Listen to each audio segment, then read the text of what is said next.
And the way that I often frame it is talking about if your car is the organisation and it's travelling towards your charitable goal, the digital technology or AI is almost the super fuel that you can put in it, but you need to make sure it's the right fuel. It's not diesel and a petrol or petrol and a diesel. So, and starting to think about what would it look like to add value.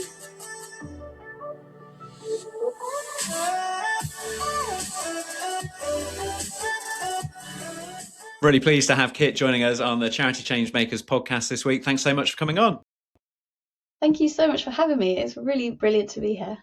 Great to have you on the show. And like I say, most of the shows, I can never do justice to an introduction. So I always like people to do that themselves. So yeah, take a minute or so to introduce who you are and what you do. Yeah, so hello, I am Kit Powney. I work as Head of Digital Maturity at Tearfund.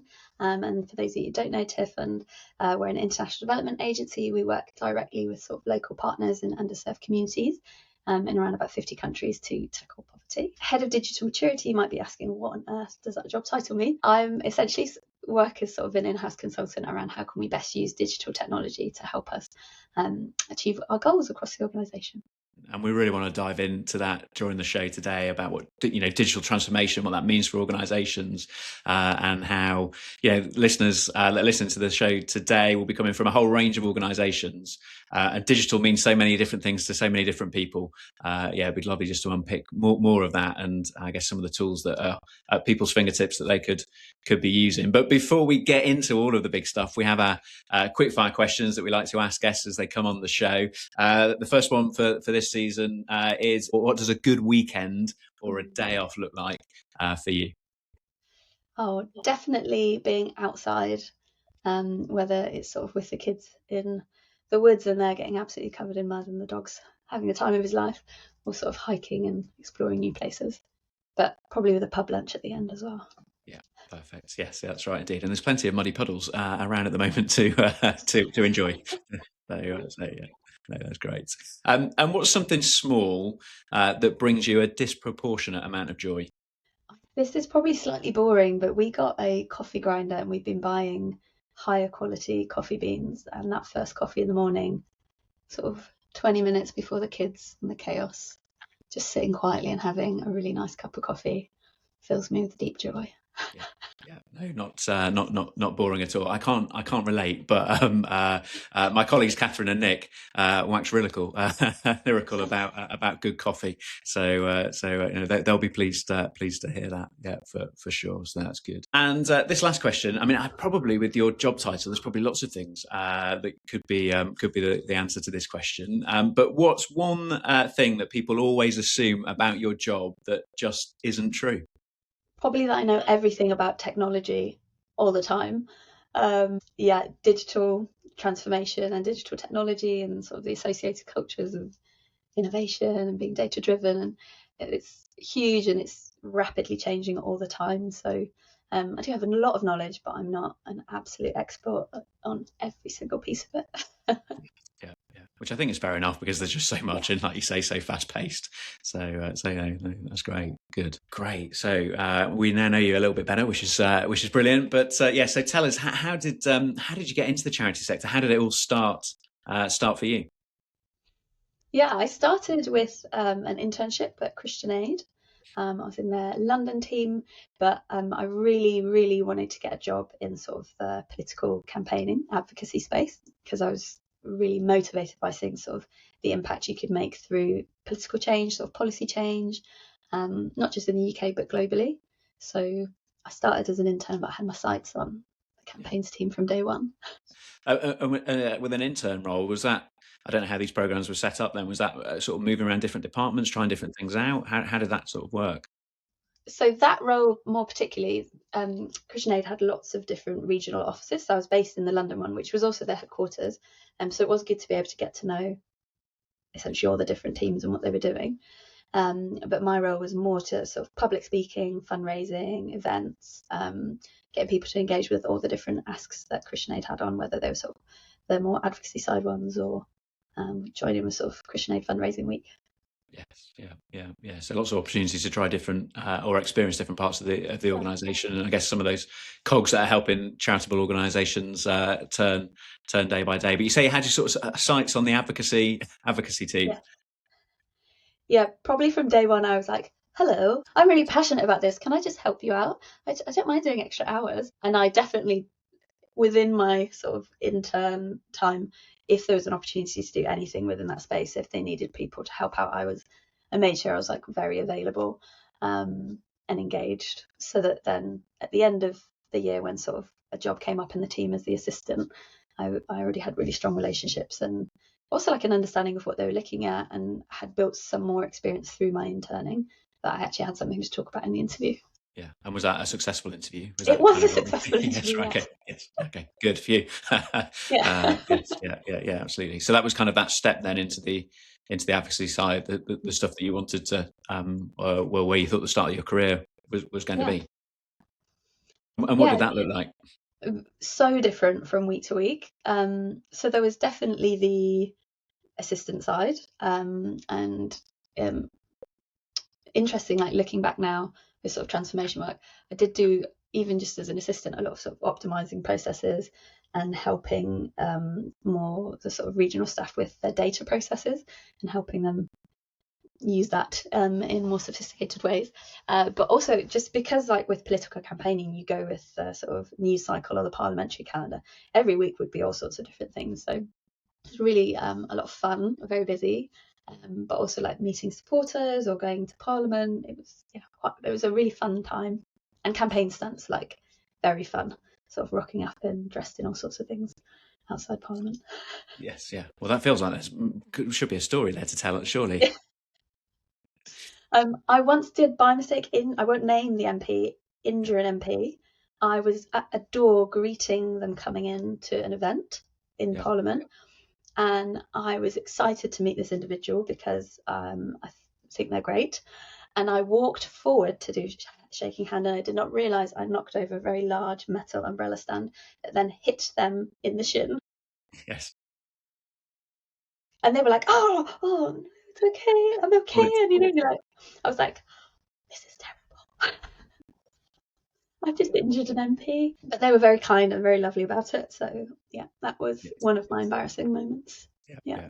No, well, thank you for sharing. I appreciate the vulnerability on the on the podcast. No, that's great. I think it's one of the things obviously we want to do with the podcast is really elevate the charity sector and the opportunity that it brings to people working within it. And to be that early in your career and having those opportunities, and I guess exposure to so many different things. I just think it's an incredible career path that people just haven't even thought about or considered. But straight away you get an exposure, and going to visit Houses of Parliament and interacting in those types of spaces.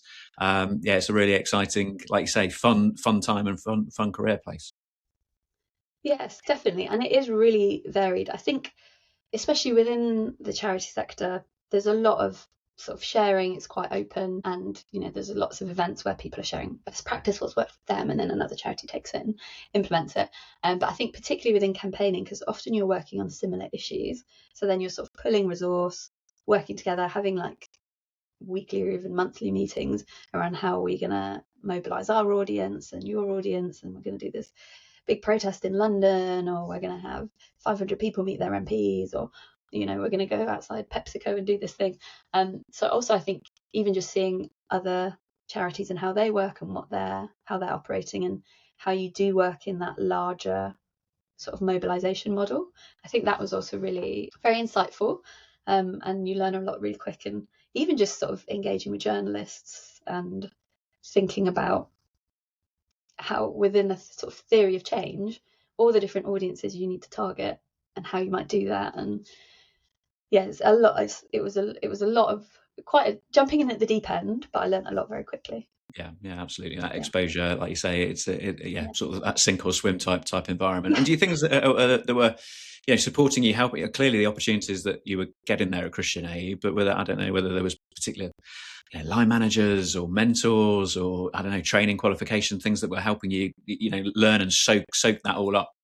Yeah, so there's a couple of sort of charity courses around campaigning and advocacy, and Christian Aid is really intentional about sending staff on it, making sure they were sort of supported and well trained. But also I think the managers I had when I was in the team were really empowering and encouraging. So very much not sort of, you're the campaign assistant, I'm going to dump everything on you.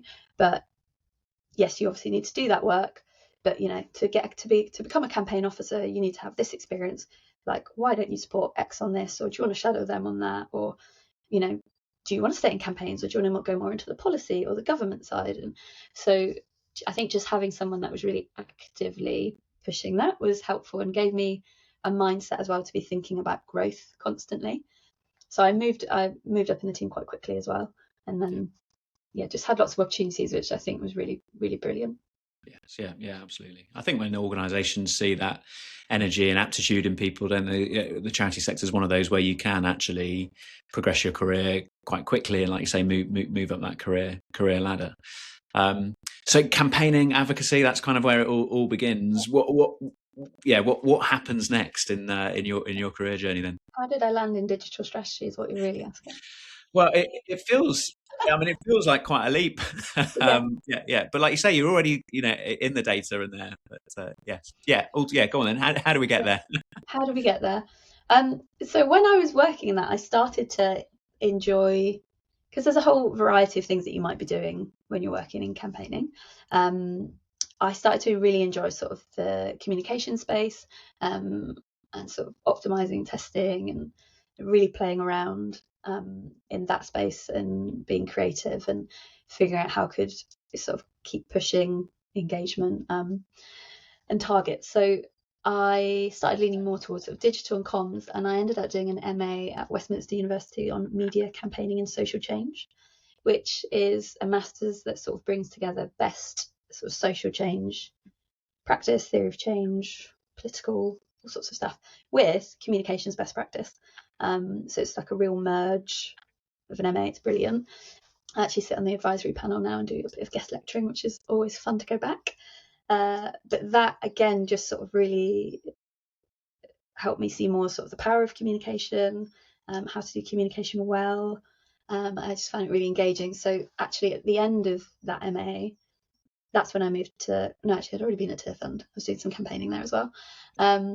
That Tearfund had a new job, which was sort of a digital content and engagement manager. And I went for it and I got it. And that was sort of a new role for them, thinking about content strategy, thinking about sort of organisational needs, audience needs, how do we sort of build all that in to the communication space. And that was sitting across fundraising and advocacy. So I'd broadened out on what I was looking at. But then slowly sort of through that, as I was doing digital strategy, I then sort of just moved more into, I was head of digital and content for a little while, and that was across like all the creative digital people, email, channel managers, all of that.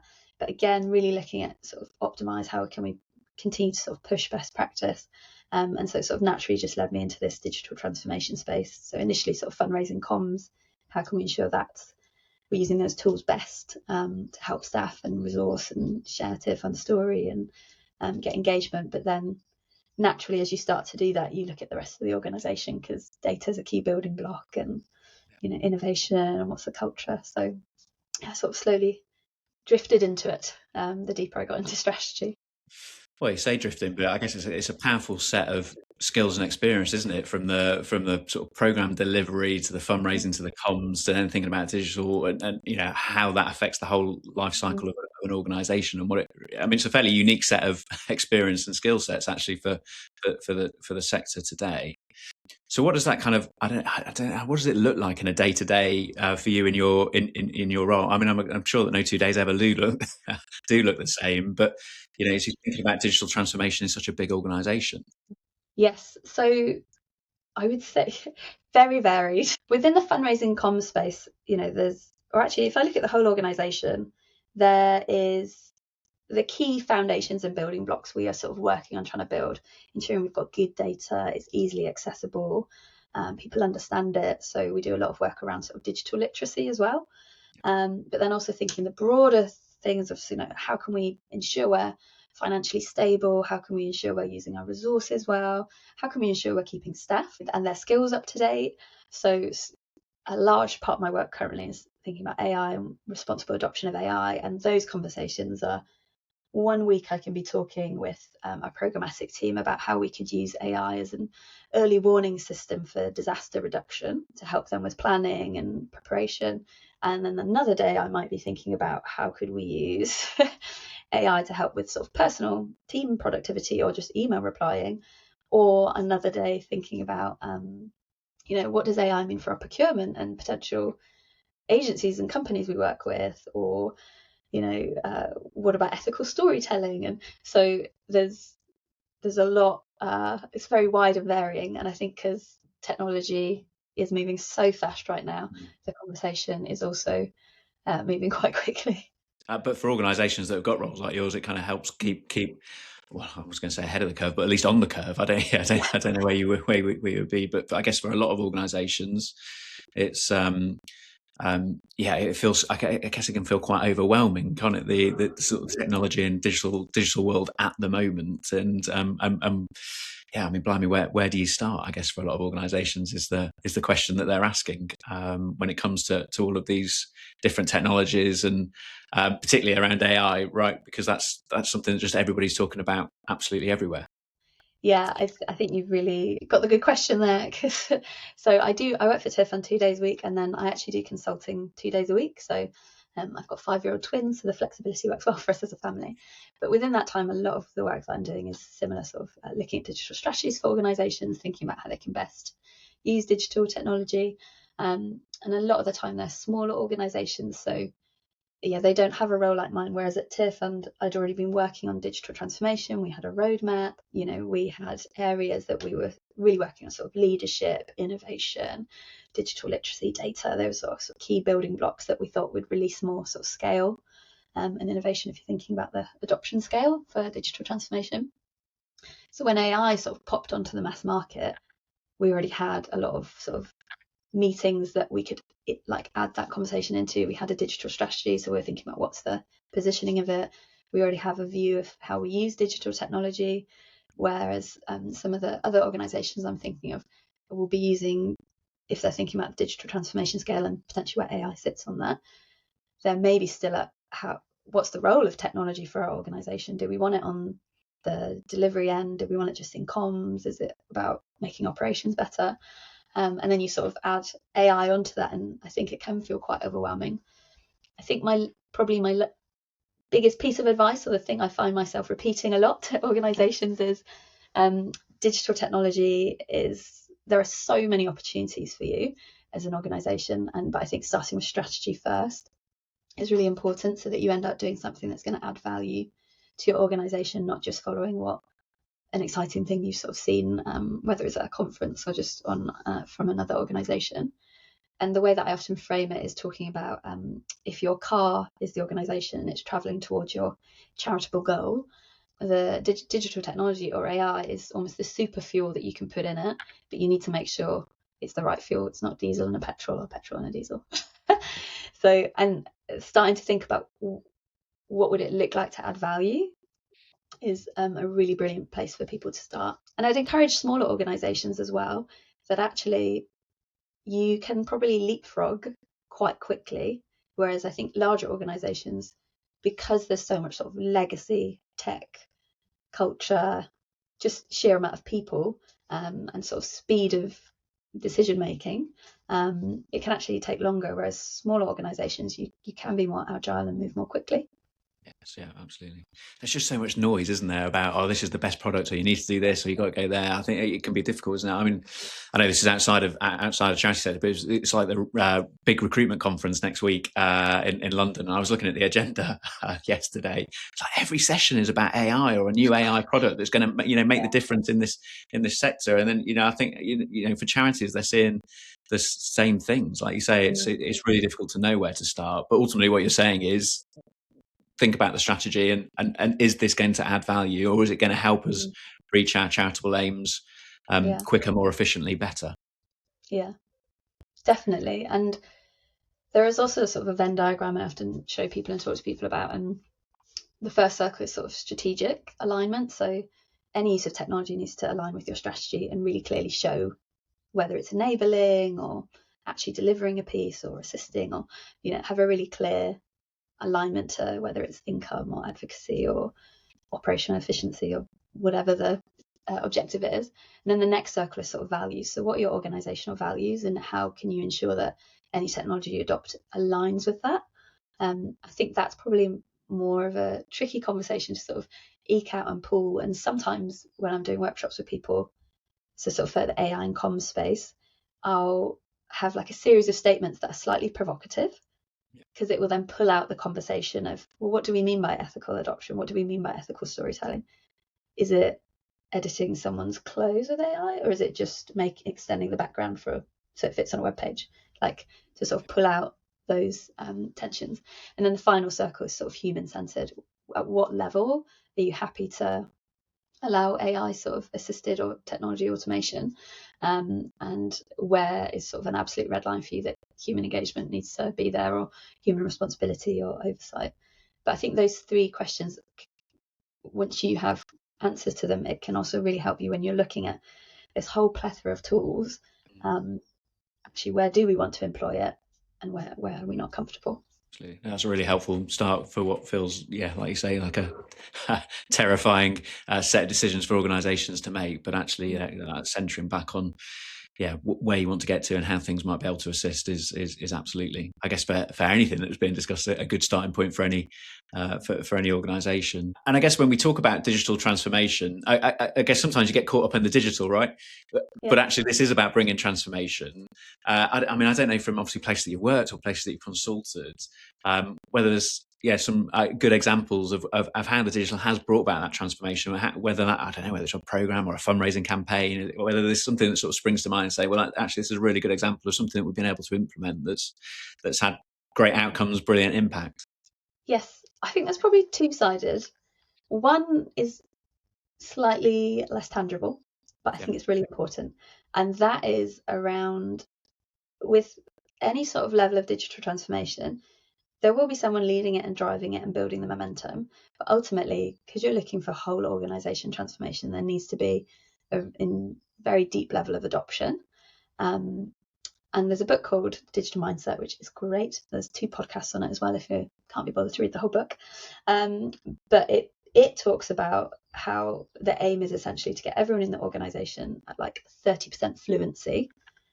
So their sort of idea is, if you're learning a new language, you can get around a country with 30%. So in the space of digital transformation, because it is so wide and varied, and people might have fear about they don't know, they don't want to get things wrong, they don't a cybersecurity issue or data protection, so they sort of just avoid it and let the tech people do it. But you're only going to reach so far in your transformation, because the tech people don't understand the context of your fundraiser or your program person who's delivering sort of water and sanitation programmatic work. So you need to be able to empower them to take their seat at the table, so that they don't need to know what a coder does, but they need to know the opportunities that a coder might bring. So then they can sort of bring ideas that then the technical people can deliver or procure a software or essentially maybe even do themselves. So at Tearfund, we've been working a lot on digital mindset. And I think with our adoption of AI, we've been doing governance and policies and the sort of structure that we need in place, and working groups and roadmaps and all of that. But the whole time we've been delivering workshops as well on how to use it. And through those workshops have actually become sort of the best ideas of things that we're then building and actually investing in broadly, more than sort of individual productivity or sort of team and operational efficiency. So if you're looking at digital transformation, helping everyone adopt sort of a digital mindset to be able to see the opportunities in the organisation are really valuable. Also, then people are brought into them, so they're more likely to be successful. You've got better insight because it's coming from the team, and you can bring sort of the technical expertise to do it safely or to increase it. So that's one.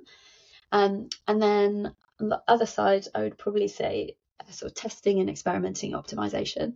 So again, if we're coming back to sort of fundraising space, we've been doing a lot of that across our digital channels, and I think that's where we've seen the biggest shift in sort of actual engagement, income, amount of money coming in, like through optimizing sort of like web pages or web forms. And so I think really sort of pushing into that, we did training on it, and we've really been sort of investing in it and making space for it. And that's where we've seen the actual sort of increase in ROI, like the hard line. Yes, this is more followers that are engaged at X level. Yes, yeah, absolutely. And that's the important thing, right? I guess, for any organisation that's trying to justify, the work that it's doing, is either it's an increase, isn't it, on impact in like say in program delivery, or an increase on that bottom line, that return on investment in a fundraising team. Yeah, I mean, I reflect on some of the tools that we've got at our hands now. Would have loved to have had some of this stuff when I was a fundraising director, and even some of the really simple things like how time saving that AI can bring, right through to the automations on our CRM system here, constantly reminding me of things that are happening that I need to do on the day. That makes me look a lot more efficient than I think than I clearly am. You just think those types of tools, really small things, sending in reminders into my inbox that of things that need to be done that day, just make a huge difference. It doesn't need to be these big massive transformation pieces. It can be small, really small things that we can automate, or bring that transformation, which is really interesting. And I think those are the things that probably for smaller organizations as well are kind of at their at the fingertips as well. Yeah, I think another thing I often say is start with what you have. So most people are on sort of Microsoft or Google, and they have a lot of technology already bedded in across all their products. So actually just getting to grips with those and using them well. And those both Microsoft and Google have lots of free training. So again, it's not a huge expense. It's just making sure you've got the capacity and that people are sitting down and doing it, or you're doing it as a group, or you're going to an event where Microsoft are talking or Google are talking. But there's loads of opportunity there to just start experimenting. And the more you start to play, then you will start to see more opportunities, see the risks as well, and understand more of them, and have that critical thinking around the tools. Start with what you have. Most of the tools, like you say, CRM, and the software that we've also procured as organisations, they are all investing in AI because they want to have the best product on the market and be able to sell that they've got AI assisted X, Y, and Z, and it's going to help your team and deliver the bottom line and deliver impact. So also the tools that you already have will be being developed. They'll have AI within them, and more stuff will be coming. So again, keep playing with those things as well. And like the last point you said as well around even just the small things that can make a really big difference. Sometimes I think with transformation work, it's got to be bigger, it's got to be better. Yeah, it's going to impact the whole organization. But sometimes that actually really waters down the product or the thing you're doing, and then it's actually not that helpful. But if you keep it small, and even if you're not scaling it to the whole organization, the impact it can have is still incredibly important. So as well, I think don't get caught up in scaling and things having to scale. It's brilliant if they can, of course, but things don't have to scale to add real value to an organization or an individual. Yeah, absolutely. I mean, actually, as I reflect on my journey of using AI outside of work on an individual personal thing, I put all of my school communications, so 2 children, one at secondary school, one at primary school, put all the communication. What is it that I actually need in this long letter, or what will make diary, or just can you put this in the diary? The things that my children's in. My son's in year 5. Can you give me what I actually need to put in my diary? Because you get so much information that's coming at you. Just from a administrative point of view, it's made a huge difference to us not forgetting World Book Day, inset days, because we are those parents that send our kids to school in the wrong uniform on the wrong day, or turn up to school on an inset day, and it's transformed some of those small things on that side. So I guess even on the day to day, there's benefits that you can be using, like you say, just in those really small small uses of it, which I'm sure is all transferable across into our work life as well. Definitely.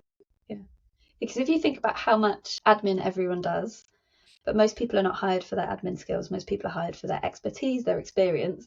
So if you can use technology to cut out as much admin, and then they're being freed to do the horizon scanning, make the difference that you hired them for, moving forward that piece of work or that area, that discipline, I think that's brilliant. And it's going to be more fulfilling for the individual because that's what they're passionate about. That's why they've trained in it. They've joined the organisation not to fill out many emails and go to many meetings, but to do that role. So if it can free up people, I think it's a brilliant opportunity.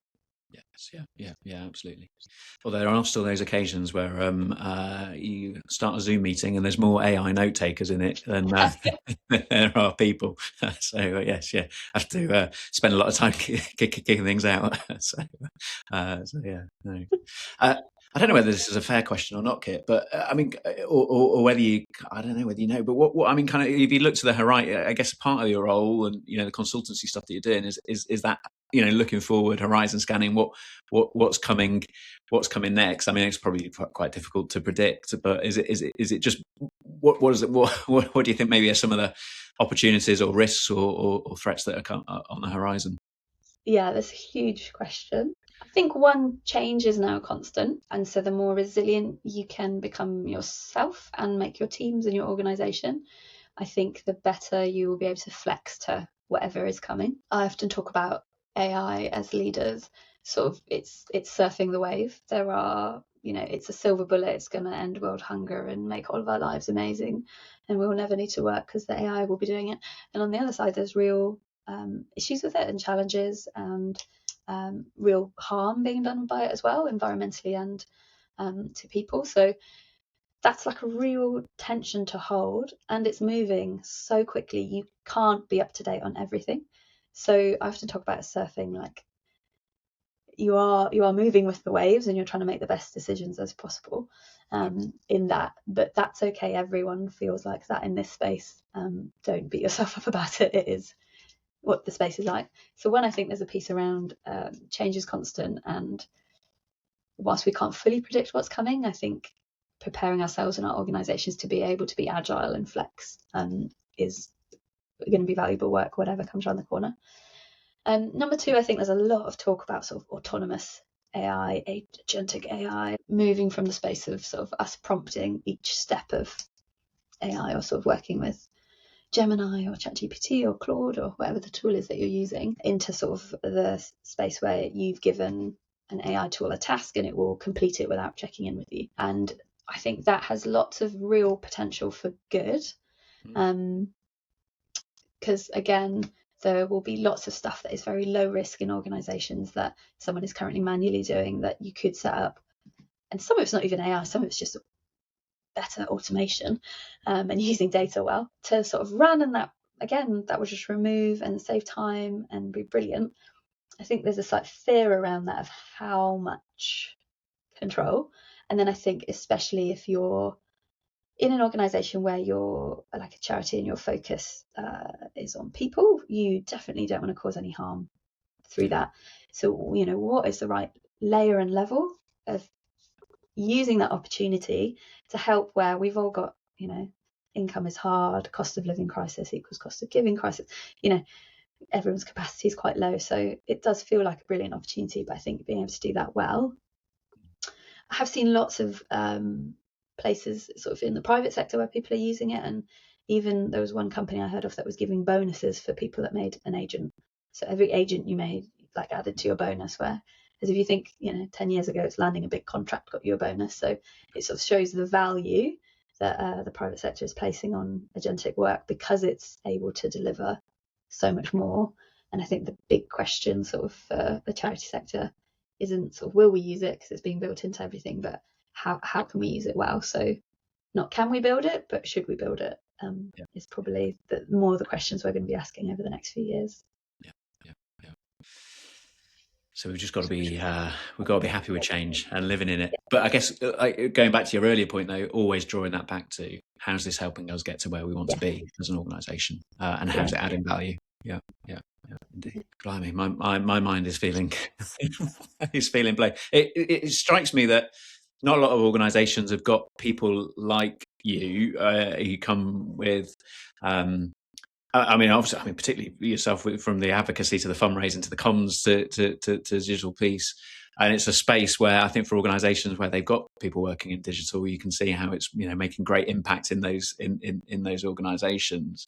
Are we going to see more of these types of roles? Do you think across the charity sector, and if people are thinking about getting into this line of work, what are good routes into it? Good question. I'll take the first one. So yes, I think there are lots. I'm seeing lots of roles come up around sort of head of AI or head of data and AI or head of transformation. I think the change I am starting to see is previously sort of digital transformation was over here, probably starting with your comms and then sort of software and IT you own. But as organisations have become more digital and more remote, technology has moved and is moving at a very rapid pace. And it is actually just changing our ways of working. It's more morphing out of digital transformation to sort of organizational change, sort of operating model, business model. And that's actually starting to redefine. So seeing a lot more senior roles that cover, it's not just sort of IT or the digital team, it's really broadly sort of organizational change and how is that being managed well, and technology is sort of infused within it. So not that the word digital transformation is becoming redundant, but I think it's starting to merge into organizational. So I think there's that. In terms of, if you're looking to get involved in this space, I think a lot of it is change management, because it's culture, it's people. I could write a strategy about we're going to adopt all these technologies and it will fall on its face unless it's embedded really well in, the culture. And then again, coming back to those sort of three, the Venn diagram of like strategy, people, values, and it's got really clear impact. It's been shaped by the people around it as well. So I think any sort of working in any sort of change management is a really good way to get in, as well as if there is a particular part of digital transformation you'd want to get involved in, whether it's sort of innovation, data, more on the tech sort of side, or cybersecurity. Again, there's lots of sort of certificates and things you could explore in that space. But I think it is quite wide reaching, which is hopefully encouraging. Yeah, absolutely. And I think, like you say, for people that are, moving in this space that have got that solid background in working within the charity sector and within these different departments or different directorates, it kind of, bringing that all together, I think is, because that's, you've been constantly talking about ultimately what the power of difference that the tools can make to help either make teams more efficient or deliver better services. And clearly, any organisation that's working in the charity sector is trying to achieve its mission. So there's lots of really exciting things that are here. I mean, we could talk, I'm sure, for hours about this space, and I guess because it's moving and it's changing all of the time. If always conscious, you've started this career journey probably never expecting to be working in a digital transformation space where you are now. But if you could go back to yourself, I guess in those early days at Christian Aid, and give yourself a piece of advice, or to talk to your younger self, or say, actually, this is just something that would be really good to hang on to through your career, or be I don't know, inspired by, or just supported by. What do you think you go back and say to your younger self at the start of your career? I think it would probably be around, I sort of just touched on it, but around people. And because a lot of my roles have actually been new roles, so it's been sort of carving out and shaping space. So you've got sort of pre-existing ways of working, pre-existing culture, relationships, all of that. It's probably spend more time listening to people than you think you need to, and just the sitting.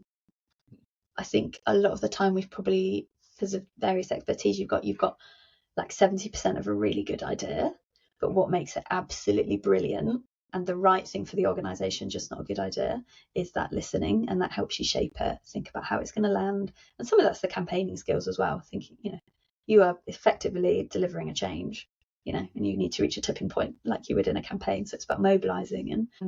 But yeah, the more you listen to people, the better you understand not just the practical, like tactical operations of what needs to change to embed this, but what are the emotions around it? What's the fear around it? What's the culture? What are the assumptions?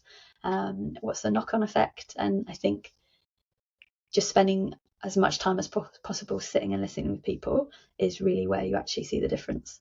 That we've spent 40 minutes talking about digital transformation and technology and AI, but actually one of the most important parts of your role is about bringing people together and then seeing about how these tools can then make impact and make difference. And ultimately, it comes back to that human to human, and the importance that's placed on that relationship and supporting people through change, because change is, like we say, it's here to stay. Kit, that's been absolutely brilliant to spend time chatting to you. I assume that you're happy that we sort of, when we put this out, that we tag you up on LinkedIn. If people have got questions or want to reach out, that you're happy to hear from them. And it's going to be a fascinating to see how these tools and digital transformation continues to impact the sector and the changes that are coming. And blimey, who knows where we'll be in 2 years' time, right? And what will be at our fingertips. So, this will actually be our own robots doing this in 2 years. Yeah, that's right, indeed. Well, you say that. It's blimey, with the podcast software that we use, I can literally type. I can type in a script now, and it can play it back to me in my voice, which is crazy and frightening, petrifying, and also incredibly impressive all in one. So yeah, absolutely, yeah, indeed. Kit, like I say, it's been brilliant to have you on the show. Thanks for joining us. Brilliant. Thank you so much. I really appreciated it. If you've enjoyed the podcast, please do subscribe and share it with somebody else in the sector. If hearing about the career journey in this episode has inspired you, I've put together a bunch of practical resources to help you land your next ideal role in the charity sector, including support on how to put together a CV and cover letter that will really work for you. You can join for free at the Charity Careers Network, a growing community full of advice, tools and honest conversations about charity careers. Both the podcast and the network are proudly powered by Charisma Charity Recruitment. Thanks so much for listening, and I'll see you next time.